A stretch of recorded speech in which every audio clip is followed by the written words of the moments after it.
Hey everybody, we're back. Chapter 13 of Shiloh. We're getting close to the end. I'm going to check and see, I think there's 16 chapters. So we are about 4 chapters from the end of the book. Chapter 15 is the last chapter. Oh, only 3 chapters left. Here we go. I'm back to not sleeping again. Everything I can think of to try, I've already thought on and turned down. Even the thought of Dad driving me to Middlebourne and going to the county courthouse to report a man who's mean to his dogs, thinking maybe they wouldn't let Judd have Shiloh back again. Dad says that's where we'd have to go all right, but how am I going to prove it about Judd? Think about that, he says. I've been thinking about it. Do I really suppose they'd send an investigator all the way out from Middlebourne to see about a man said to kick his dogs? And if they did, do I think that Judd going to tell the man, yes, indeed, he does kick him? Do I think the investigator's going to hide out in the bushes of near Judd Travers's place for a week just to see for himself? Tyler County hasn't hardly got money to investigate reports of children being kicked, Dad says, much less the dogs.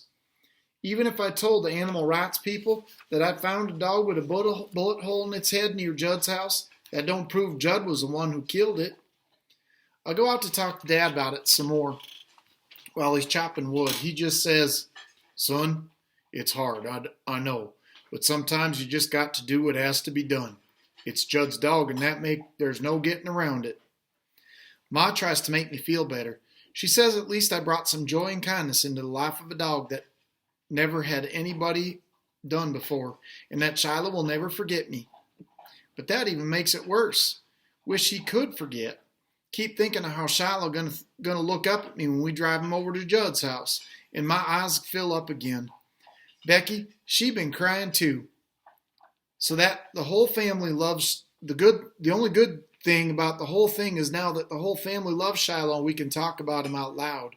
And there's not one thing we can do. 3 more days and we have to give him up. I walked down to Friendly on Friday to talk with David Howard. David feels almost as bad as I do. I hardly finished telling him about Shiloh, and he's got tears in his eyes already. David Howard's 30 pounds heavier and bigger than me, and he still don't care who sees him cry. I've been thinking, David, I say. You got relatives in Ohio, don't you? He nods. You think any of them would take Shiloh? Couldn't you call him up and ask him to drive down here tomorrow and take him back with them? And I'll tell Judd we let Shiloh out one day and he never come back. More lies. But David's shaking his head already. It's only Uncle Clyde and Aunt Pat, and she's allergic to dogs. They had one once and had to give him up. On the way back home, I'm thinking about someplace really good I could hide that dog. The old grist mill maybe up by the bridge. The door's padlocked, but it don't take much to get in, 'cause the top of the building's open wide and the roof's been blown away. I bet I could hide Shiloh in there for 10 years and he'd never make a sound. But what kind of life is that? Could never take him nowhere, except for after dark. Even then he'd be so close to Judd's place the other dogs would probably sniff him out. Slowly the minutes and the hours of Friday tick by. Then it's Saturday and our last day with Shiloh. We give him every little treat we can think of. A wonder we don't make him sick. And after supper we sit out on the back porch like we usually do. And Becca and Dara Lynn are rolling around in the grass. And Shiloh limps out there to join in the fun. I show Becky how if you lay down on your stomach with your arms up over your face, Shiloh will turn you over. Both girls have to try it. And Shiloh does just like I said, trying his best to get those girls up on their feet. If Becky ever fell in the creek, I bet Shiloh would pull her out, Ma says. If I ever saw a snake, I'll bet Shiloh would kill it for me, says Dara Lynn. I got a sadness inside me growing so big I feel like I'm about to bust. That night I sleep a little bit, wake a bit, sleep a bit, wake some more. About dawn, however, I know what I got to do. I get up quiet as can be. Soon as Shiloh hears me, of course. He's out of his box. Shh, Shiloh, I say, my finger to my lips. He watches me for a moment and then crawls back in his box, good as ever. I dress, pull on my sneakers, take me a slice of bread from the loaf on the counter. and a peach off the tree in the yard. Then I take the shortcut through the east woods toward Judd Travers's place. It's the only thing left to do. I talk to Dad, to Ma, to David, and nobody's got any idea what to do better than they did before. What I'm fixing to do is talk to Judd Travers straight and tell him I'm not going to give Shiloh back. Rehearse my lines so often I can say them by heart. What I don't know, though, is what Judd's going to say, what he's going to do to me. I'll tell him he can beat me, punch me, kick me, but I'm not going to give him that dog back. I'll buy Shiloh from Judd, but if he won't sell and comes to get him, I'll take Shiloh and head out in the other direction. Only way he can turn to get his dog back is to take me to court, and then I'll tell the judge how Judd treats his animals. Halfway through the woods, I'm thinking that what I'm about to do could get my dad in a whole lot of trouble. Round here, it's serious business when you got a quarrel with your neighbor, and you got to carry it as far as the law. Folks ain't that fond of Judd, and most of them likes my daddy. But when it comes to taking a man's property, I figured they'd side with Judd. I'm not making life one bit easier for my parents or Darylyn or Becky, but I can't just give Shiloh up without a fight. Will he shoot me? That thought crosses my mind too. Some kid got shot down in Mingo County once. Easy as pie for Judd Travers to put a bullet hole in my head. Say he didn't see me.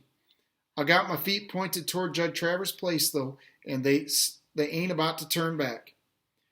Still, so early in the morning, the mist is rising up out of the fields, and when I come to a stretch of field, looks like the grass is steaming. Sky's light, but the sun hasn't shown itself yet. You live in hill country, it takes a while for the sun to rise. Gotta scale the mountains first. I'm practicing being quiet. What I hope is to get to Judd's house before he's wide awake, take him by surprise. He sees me coming a half a mile off. Without Shiloh, he's likely to figure what I got to say and have his answer ready. I want to be sitting there on his porch the moment he gets out of bed. A rabbit goes lickety-split in front of me, then disappears. I went out hunting once with Dad, and he said that when you first scare up a rabbit, it hops a short way, then stops and looks back. That's when you gotta freeze. Can't move nothing but your eyeballs, Dad says.